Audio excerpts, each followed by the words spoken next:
Bienvenidos a otro episodio del podcast A la Acción con Pedro Quijano, un espacio que hemos hecho para hablar de política, de Panamá, del acontecer nacional, pero principalmente para saber un poco más a detalle el punto de vista de nuestro invitado. En el día de hoy contamos con Raiza Banfield. Ella es arquitecta, ambientalista, ex vicealcaldesa y directora de la Fundación Panamá Sostenible. Bienvenida. Gracias, Pedro, por esta invitación. Me encanta. Yo creo que es mi primer podcast. ¿Tu primer podcast? ¿En serio? Bueno, sí. Yo también estoy empezando esto del podcast y la verdad que se siente bien. Muy chévere. Mira, yo siempre empiezo los episodios con el primer segmento, obviamente, que es, se le llama Top 5, en donde te voy a pasar 5 noticias. Okay. La idea es discutirlas un poco, hablar un poco, son 5 noticias del acontecer nacional, y la idea es que tú me las priorices del 1 al 5, para que la gente pues vaya viendo más o menos dónde están tus prioridades. Si me pones de farándula va a ser una cáscara. Bueno, ojalá fueran farándulas, porque yo creo que si son farándulas serían noticias positivas, pero lamentablemente tú sabes que en este país la gran mayoría de las noticias son negativas. Mira, la primera noticia que te voy a poner es que se admiten querellas penales contra 21 implicados en bloqueos de Tierras Altas Chiriquí. Ricardo Martinelli presenta recurso de casación contra su condena, que es la última esperanza para su candidatura. Panamá con más de 100 puntos por debajo del promedio en las pruebas PISA. Más de 500.000 migrantes han cruzado la selva del Darién en el 2023. Y se prevé posible impacto en la economía y el sistema bancario por el revés del contrato minero. Yo creo que son noticias obviamente muy generales del acontecer nacional de distintos. Hay muchas que están compaginadas porque al final todo es como una cadena. Sí. Entonces yo quería ver, ¿tú qué piensas de todo esto? Bueno, acabo de ordenarlas según mis prioridades de este momento en función de que estas son las circunstancias. La semana pasada eran otras. Ya. Lo de Martinelli lo dejo de último y permíteme no comentar porque me sabe a cake lo que este señor intente hacer de pataleo de ahogado para seguirse defendiendo después que era el más bravucón. Así está que buscando como que atención. Pues, exacto. ¿no? De hecho, a él le encanta pescar en río revuelto cuando cada vez que tiene una de sus acciones. Me interesa muy poco lo que él le pase en este momento. O sea, que esta es la número 5. La número bueno, la menos 22, sácala del rey. Ok, vámonos al tema de la educación, porque como siempre hemos dicho, la educación es la base absolutamente de todo.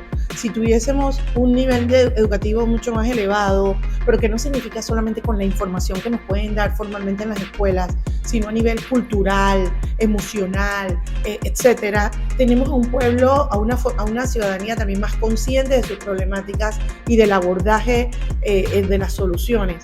Por tanto, el tema de que estemos tan abajo en educación preocupa, y sobre todo cuando hemos venido de un periodo tan largo, desde la pandemia, las huelgas de junio o julio pasado, ahora con el tema minero, los estudiantes siguen pagando los platos rotos. Sin embargo, yo tengo que decir de esto, como bien decían en algunos medios, el resultado de la calidad de profesores que tenemos se ve en nuestros estudiantes. Nosotros tenemos que empezar a medir y a trabajar en nuestro profesorado. Estos meses hemos estado juntos con los maestros en las calles, que tengo que reconocer su valentía, su compromiso con Panamá, sobre todo de mujeres. Yo vi muchas mujeres maestras comprometidas más allá de lo mínimamente necesario.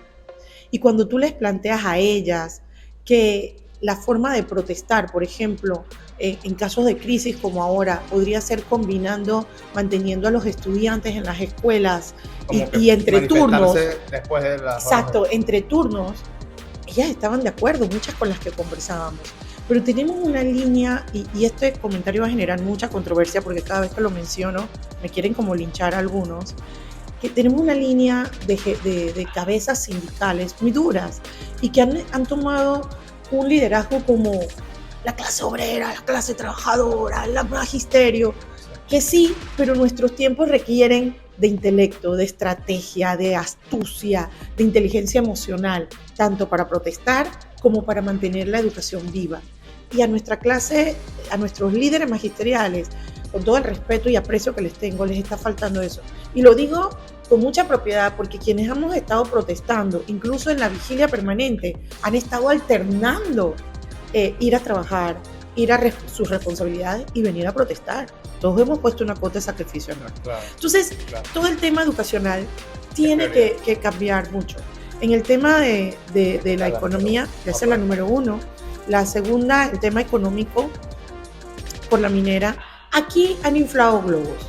Aquí nos estaban vendiendo, antes de la aprobación del contrato, de que si Panamá no tenía minería, iba a ser como Venezuela, iba a ser como Centroamérica, iba a ser, o sea, Panamá, que viene de ser uno de los países más ricos de la región sin haber exportado una onza de cobre, con un canal, con puertos, con servicios bancarios, con una serie de cosas, y nos quisieron lavar el cerebro de que Panamá sin minería no es país.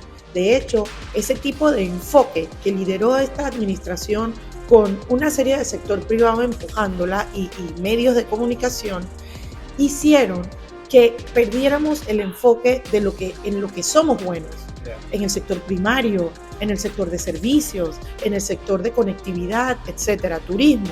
Dejamos de mirar hacia allá. Y esto, si bien tiene un componente cierto, no es cierto que no nos podamos recuperar, no es cierto que la pérdida de nuestro grado de inversión es porque la minería se va. Ha sido toda una estrategia para bajarnos la moral, pero que la recuperamos en las calles defendiendo la integridad de Panamá. Yo he visto bastante en redes sociales y en comentarios por ahí de mucha gente que habla de que, claro, al final se trata aquí meramente de una discusión sobre el modelo económico que queremos como el país. Definitivamente. O sea, obviamente la gente prominera y que cree que con la extracción de recursos naturales se puede sostener una economía. Exacto. Cuando ya hemos visto que en pleno siglo XXI esas cosas a nivel mundial están cambiando. Exacto. ¿Qué tienes que decir al respecto de ese 5% que más o menos genera el tema minero en el PIB? Eso es un tema también muy desconocido. Aquí el PIB se habla como la gran cosota, Ajá. pero no nos ponemos a desmenuzarlo. Yo entendí hace mucho tiempo que el PIB es una forma de medir la macroeconomía, cifras, pero no permea y no mide el desarrollo real y los ingresos que quedan en el país. Si bien puede estar representando el 5% del PIB, porque la empresa declara lo que facturó en función de la exportación, esa cifra no se queda en Panamá. Esa cifra se va en las ganancias que se llevan, en lo que pagan en servicios exteriores, en lo que pagan en barco, en compras, etcétera, fuera. Aquí queda lo que pagan en salarios y el consumo local. Si medimos eso, puede ser hasta menos del 1%. Entonces, y de hecho, eso se refleja en que por más que sea el 5% del PIB, no hay un reflejo de la mejora del territorio, de las comunidades, de la infraestructura. Por tanto, eso es un maquillaje para mantener una expectativa sobre un negocio que no nos está beneficiando. En cambio, el canal, todo lo que factura se queda en Panamá. Cuando tú facturas exportación de café, de cacao que producimos, o la agroforestería sostenible, todo eso queda en Panamá. Eso es un globo y nos vamos a recuperar de esto si nos enfocamos en desarrollo sostenible. Hemos estado en peores crisis igual. Por supuesto que sí. Tercero, admiten querella penal contra 21 implicados en bloqueos de tierras altas Chiriquí. Esto me preocupa. Me preocupa por dos temas. Si tú vas a ver todas las denuncias penales que hay interpuestas a los causantes de esta crisis, es decir, funcionarios que no cumplieron con su trabajo, funcionarios que negociaron un contrato inconstitucional, funcionarios que dejaron que se exportara el oro y denunciamos que las pesas estaban desequilibradas, que no hubo fiscalización, que aquí se estaban robando nuestros minerales, están denunciados y esas denuncias están engavetadas. O sea, yo estoy tan aterrada de que estamos en manos, es como si hubiésemos puesto al ratón a cuidar el queso. Ya no estamos solamente peleando un tema contra la minera, sino es el contubernio gubernamental con la minera y ahora se ve el contubernio judicial contra los ciudadanos. Hemos perdido valores, ética. Yo creo que todo empieza por el problema de la educación. Tenemos funcionarios que no están bien educados y por eso no conocen la Constitución, no conocen cuáles son sus funciones, incumplen, luego la gente protesta y son la gente los que están incumpliendo la ley. Así es. ¿Cuál sigue? La última, porque la quinta la descartamos, Sí, ¿te acuerdas? sí, Esa no sí. vamos ni a mencionarla. Más de 500.000 migrantes han cruzado la selva del Darién en el 2023, récord histórico. Esto no es que sea menos importante. Esto es súper grave y sobre todo porque se ha convertido en un problema endémico, como si ya no tuviese solución. Para mi juicio hay un incentivo para que estos migrantes pasen por el Darién ante la debilidad institucional, ante los altos niveles de corrupción de todas nuestras instituciones e instancias. La selva del Darién se ha convertido como en la ruta ilegal por excelencia, porque nunca vi un flujo de humano tan fuerte y constante, porque ya no obedece a una circunstancia específica, ya es como una ruta turística y la ves como la promueven. Entonces eso tiene que estar amarrado a los niveles de corrupción de nuestro país, a la inacción de otras instancias también internacionales que no están cumpliendo con su trabajo. Y por otro lado me pareciera hasta casi un despropósito ese incentivo, porque es como, sabes que el gobierno colombiano siempre ha estado impulsando, o algunos en el gobierno colombiano, la carretera por el Darién. Y este bueno, flujo, en Panamá también. algunos. Y este flujo pareciera que es que se ahorraron en maquinarias, equipos y ya la trocha está abierta, nada más hay que tirarle concreto. Y si a esto le sumas el escándalo que surgió en estos días, que todavía no se le ha dado la suficiente cobertura, que es la venta de más de 320.000 hectáreas de la provincia del Darién, dizque para una concesión petrolera, o sea, hay una serie de información oscura, poco transparente, con desvaríos e irregularidades que nadie nos ha salido a dar la cara cierta de cómo pasó que se ha vendido media provincia. ¿A quién? ¿A una empresa? ¿Por qué? ¿Y a santo de qué? ¿Cómo una concesión se mantiene viva por 100 años? Yeah. O sea, aquí hay muchas interrogantes y eso no es coincidencia. Y para mí las cosas están linkeadas. Aquí hay sabemos que esa es una ruta también del narcotráfico, sabemos que hay mucho encubrimiento de muchos delitos que se cometen a lo largo de esto. Y el Darién, que es una reserva importante de la biosfera para el planeta, que es un área ecosistémica vital para la sostenibilidad de la región, está siendo afectada porque no es solamente la pérdida de bosques, sino los residuos y sin hablar del daño a la vida humana propia, ¿no? De todas esas personas que sufren para llegar a ese destino que es a veces una quimera inalcanzable. Claro, y al final es donde te das cuenta que si bien es una ruta entre Colombia y Panamá, es un problema, yo creo que internacional. Totalmente. Y también todo el mundo hace la vista gorda, ¿no? Totalmente. Gracias, totalmente. Raiza, por este primer segmento. Gracias a ti, Pedro. La primera pregunta que yo te tengo, Raiza, es cuando todo parecía haberse perdido, en el sentido de que se presentó el contrato, se aprobó en 3-4 días, se firmó de forma relámpago y dice, bueno, o sea, mucha gente dijo, qué locura, lo aprobaron contra viento y marea, sabiendo las manifestaciones, sabiendo el descontento, y yo creo que de lo que yo me quedo de forma muy resumida de todo lo que vivimos hace un par de semanas y bueno, y seguimos viviendo todavía porque esto todavía no para, es el impacto de la protesta y de la manifestación. O sea, lo único que realmente pudo hacer ese cambio de timón y que hoy tengamos una moratoria minera y además un fallo de inconstitucionalidad fue la protesta. Fue la manifestación, o sea, no nos quedaba de otra. O sea, esto estaba hecho para que... Así es. ¿Qué piensas? Pedro, y qué bueno que traes esto a colación, sobre todo después que analizamos la noticia de las judicializaciones de la protesta y de los protestantes,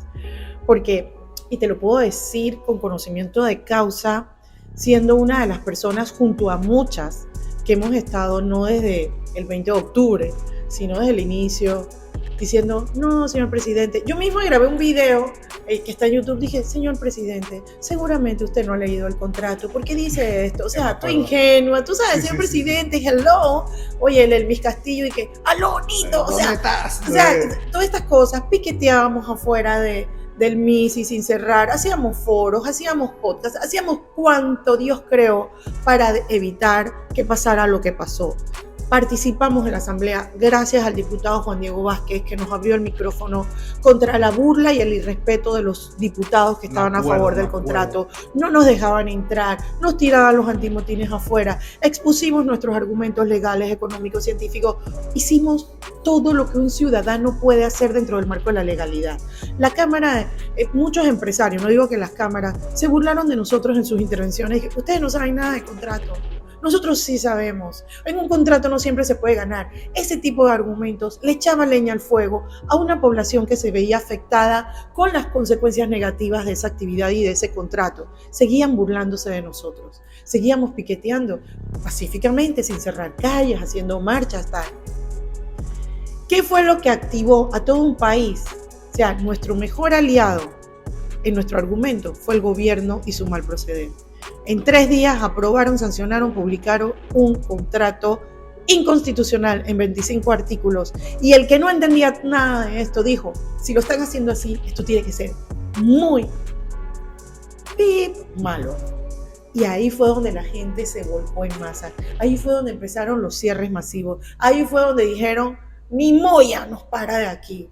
Entonces empezaron a decir, ay, pero la economía, la afectación. Yo me acuerdo que mucha gente decía, prefiero no tener lechuga y tomate por un mes a quedarme sin alimentos por el resto de la vida, porque la minería va a contaminar nuestro suelo. O sea, las luchas implican sacrificio.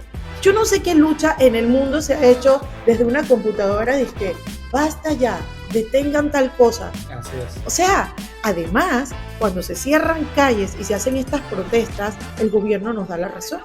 Porque si por años estábamos diciendo lo mismo que dijimos protestando y no nos hicieron caso, pero nos hicieron caso cuando se cerraron las calles, ¿quién está validando la protesta?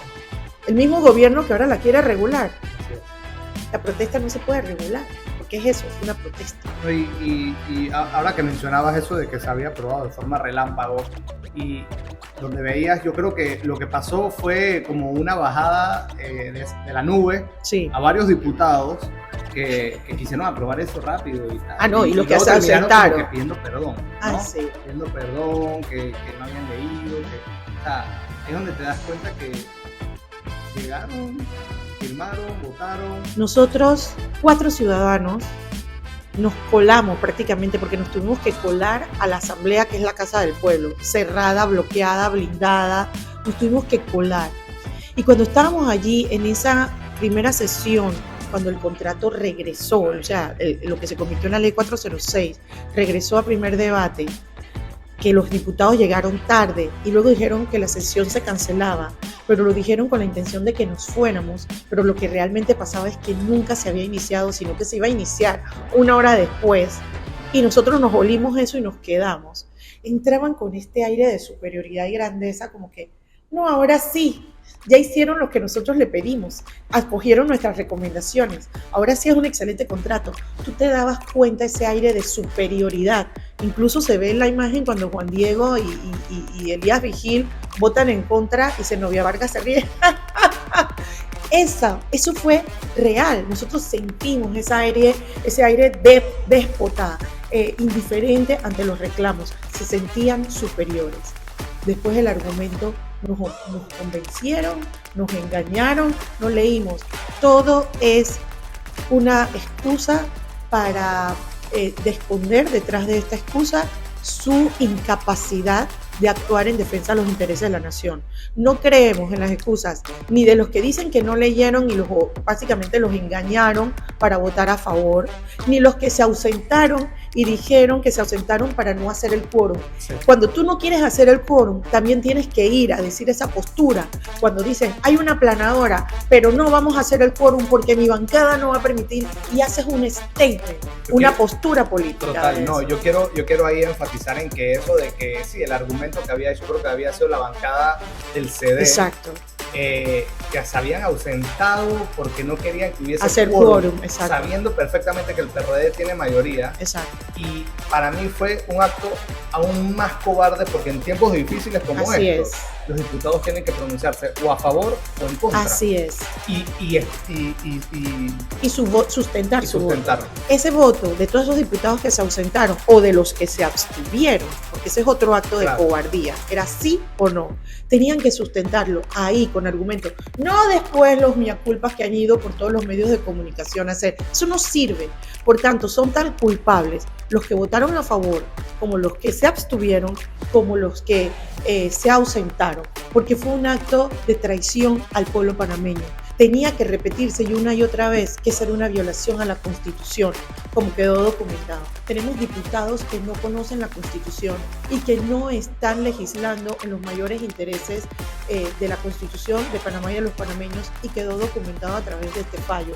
Así que este fallo hay un antes y un después, porque además es jurisprudencia para muchas acciones posteriores en función de lo que nuestros diputados, mal llamados padres y madres de la patria, están actuando en contra de los intereses de la nación. Porque mucha gente decía, no, es que se están dejando llevar por las emociones y todo esto. Y dije, no, señores, si nos hubiésemos dejado llevar por las emociones, esto se hubiese aprobado en derogatorio y tal, por pero supuesto. No, la gente que salió a protestar supo diferenciar, supo evaluar cuál era la mejor postura que le iba a convenir al país.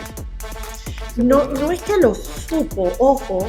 Para nosotros mismos, muchos de los que estábamos liderando las protestas, fue un momento de impas. Claro, okay. Porque pedir una derogatoria era la experiencia de la ley Chorizo, de la ley de reformas constitucionales, de la zona libre de Colón. Esa era nuestra experiencia.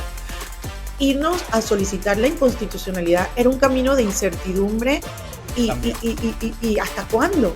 Entonces, porque ya teníamos la experiencia de una inconstitucionalidad que duró 20 años. Era poner a prueba el sistema de justicia y la institucionalidad democrática panameña. No era tan fácil, ahora se ve fácil, claro, pero fue muy difícil en ese momento. Pero apostar a esto, como siempre digo, no era solo una defensa de Panamá contra la minería, sino era una defensa de las instituciones democráticas de Panamá, y la Corte no nos falló, y con esto estamos reivindicando parte de lo que hay que recuperar, que es la institucionalidad panameña. Y llegados a este punto donde estamos hoy por hoy parados como país, sí, donde ya se conoce el fallo, donde ahora pues, se tiene que exigir el cierre y ver cómo el gobierno va a tener que actuar con con los mejores intereses y salvaguardando los mejores intereses del país. Sí. ¿Tú cómo ves a este gobierno que fue casi, para no decir, el mayor promotor de la mina? Dilo con confianza, sí, que así fueron. Sí. Así fueron. Y que iban a hacer lo imposible para aprobar esto. Sí. Ahora, ¿cómo tú ves eso de que ahora son ellos los que en parte van a tener que defender esos intereses del país en instancias internacionales? Pedro, qué bueno que traes esta pregunta a la mesa, porque poca gente lo está viendo. Y te digo la verdad, y lo confieso aquí, esto no me deja dormir. Porque mucha gente que me encuentra en la calle me dice que gracias, manténgase en la lucha. La gente entenderá qué quiere decir manténgase en la lucha, y que no la hago yo sola o los jóvenes que están en la vigilia. Es una lucha de todos. O sea, el fallo no era la meta, el fallo era nuestra luz verde, nuestro pitazo de inicio del partido, por ponerlo de alguna manera. El fallo lo que nos permite ahora es que el gobierno debería iniciar la defensa de los verdaderos intereses del país. ¿Qué quiere decir?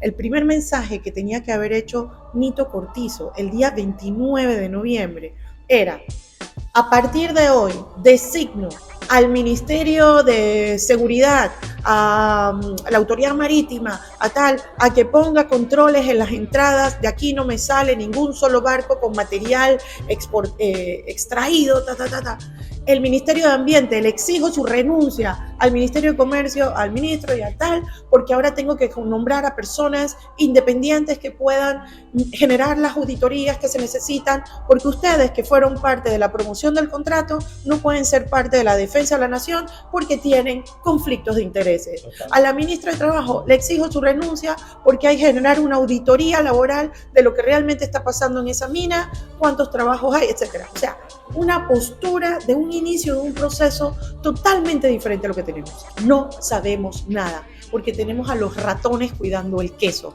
los mismos que nos vendieron, los mismos que nos empeñaron, ahora están sentados en una mesa que nos van a defender. ¿Qué es esto? Porque si es este gobierno con Ramón, ¿cómo se llama el exministro que inició el contrato? Ramón Martínez es el que tiene que estar allá en Washington atendiendo la demanda. Y son estos mismos los que nos van a defender, y es este mismo gobierno el que va a iniciar el proceso. ¿Qué garantía tenemos que no van a jugar a favor de la mina como lo han hecho en todo este tiempo y se vio reflejado en el contrato? Cambiando un poquito el tema, yo creo que muchos panameños te extrañan en la alcaldía. Entonces, la siguiente pregunta Yo quiero y en nombre de los panameños si tendremos el privilegio de poder tener a una Raiza en el ruedo de nuevo. ¿Te refieres a mí? Ahorita, en este periodo no. No, en este periodo no, un poco más adelante. Que sepa, yo no estoy candidatizada a nada, ni estoy aplicando a ningún puesto político. Ay, ¿cómo te lo digo, Pedro? Yo después que acepté entrar a la alcaldía, aprendí que uno nunca escupe para arriba, ni dice que no, jamás. Porque claro, yo pasé un año diciendo jamás, no, nunca, eso no es para mí. Fue muy gratificante, aprendí mucho, aporté mucho, siento yo, nos quedamos cortos, había mucho que hacer, etcétera, lo he dicho muchas veces. Que encontré que el servicio público es una cosa maravillosa, cuando tú puedes poner a disposición tus dones al servicio de la población, es maravilloso, hay mucho que se puede hacer desde ahí.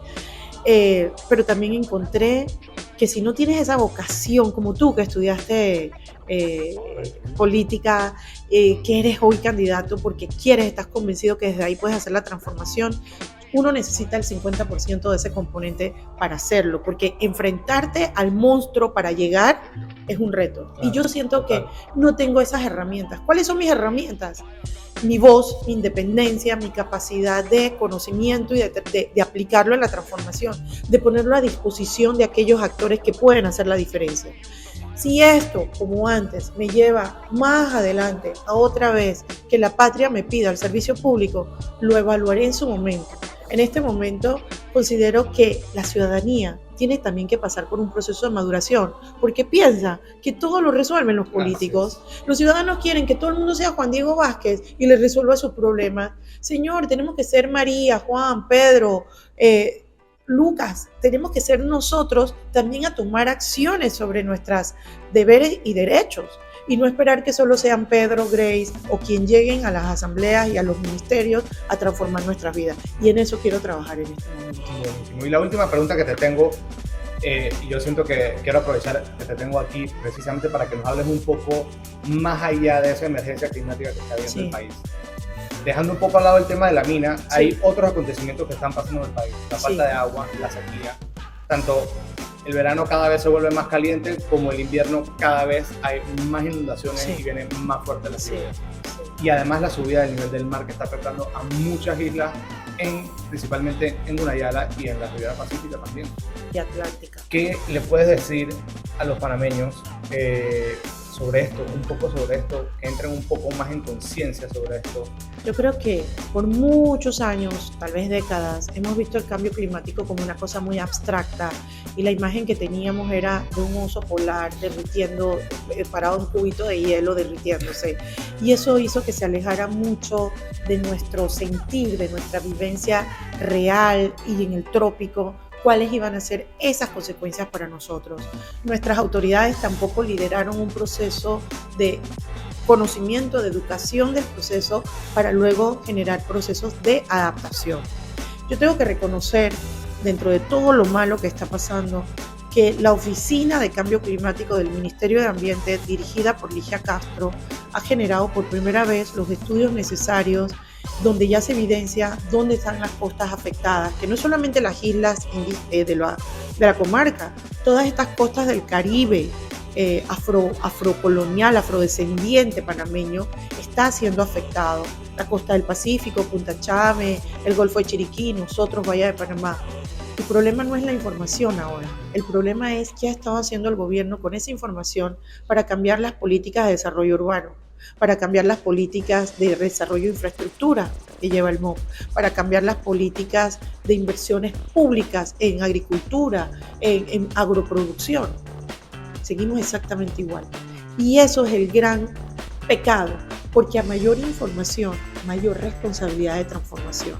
Entonces, tenemos a Ligia Castro ahora en la cumbre climática hablando de la información que se produjo, pero tenemos aquí al gobierno de Panamá haciendo exactamente lo contrario, hablando de carbono negativo, pero ya supimos lo que pasó con la minera. ¿Dónde están los planes de adaptación de todas esas poblaciones que estamos desarrollando en las costas? Mientras sabemos que toda esa costa que le llaman como la Riviera Pacífica, donde se están desarrollando el turismo hotelero de playa, siguen dándose permisos para construir donde no se debe construir. ¿Cómo es que no hemos alineado las políticas urbanas a la política de adaptación climática? No se trata de leyes, se trata de acciones. Ahí están modificando la ley de ordenamiento territorial para agravar el tema de los planes de ordenamiento territorial. O el tema del agua. ¿Cómo es posible que el segundo país con acceso al agua dulce de esta región hoy estemos con esta crisis del agua? No porque no tengamos acceso a ella. 1 de cada 4 panameños sin agua garantizada. Y mira lo del canal, es una vergüenza. Y no porque no tengamos disponibilidad, es porque no lo hemos sabido manejar. O sea, nos inunda cuando llueve y quedamos sin ella cuando hay sequía. Este verano va a ser muy duro para Panamá y tenemos que prepararnos a nivel individual con cosechas de agua, con ahorros de agua, recoger agua de lluvia cada vez con las lluvias últimas que nos quedan, y vamos a vivir cada vez más crisis extremas. Entonces necesitamos gobernantes que tengan esto no como un componente de decorativo, porque es que yo soy preocupado por el ambiente porque en mi casa tengo árboles que cuido. Detesto que tienen que ser transversales. Tiene que ser transversal. Necesitamos políticas públicas coherentes, seguimiento y fiscalización, aplicación. No podemos tener un MIBI y un MOP y un IDAN desconectados de la crisis climática para luego hacer campañas en medio de que ahorren agua.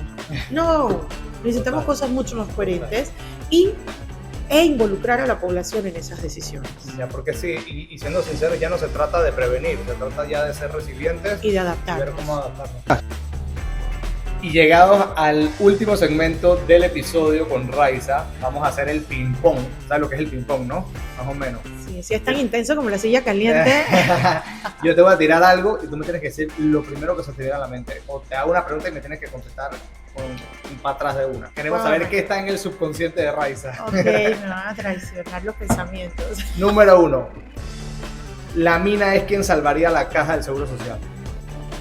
Mentira. Ministro Alfaro. Traidor. Gaby Carrizo. Lo peor de lo peor. 1 de cada 4 panameños sin agua garantizada. Es un absurdo en nuestro país. Un director o ministro que salves del gobierno, siendo honesto. Hasta hace poco salvaba a Publio de Gracia. Hasta hace poco. Fuertes declaraciones. Un personaje histórico con quien te reunirías y por qué. Justo Arosemena. Creo que era un patriota, visionario, un estadista que todavía no se ha superado. Algo que haya que cambiar de Raiza. Muchas cosas. La intensidad. A veces es buena, ¿eh? El alcalde actual. Ay, por favor, Pedro, seamos serios. Próximo alcalde. ¿Estás hablando en serio? Paso. Cerro Patacón. Un problema tan grave como la minera, proporciones guardadas para la ciudad de Panamá. Panamá, hub de residuos tóxicos. Era lo que pretendía la minera. Una ley pendiente en este país. Lo que pasa es que las tenemos, y que corrupción, transparencia, cambio climático, todas existen. Es la falta de aplicación. Falta de aplicación. Sí. Asamblea Nacional.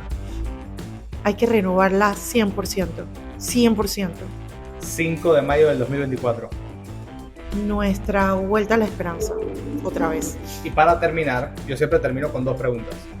Habiendo hablado todo este episodio, ¿con qué quieres que la gente se quede luego de haberte escuchado? Y número 2, ¿desde dónde estás? ¿Cómo vas a seguir transformando este país? Ay, qué lindo, me vas a hacer llorar.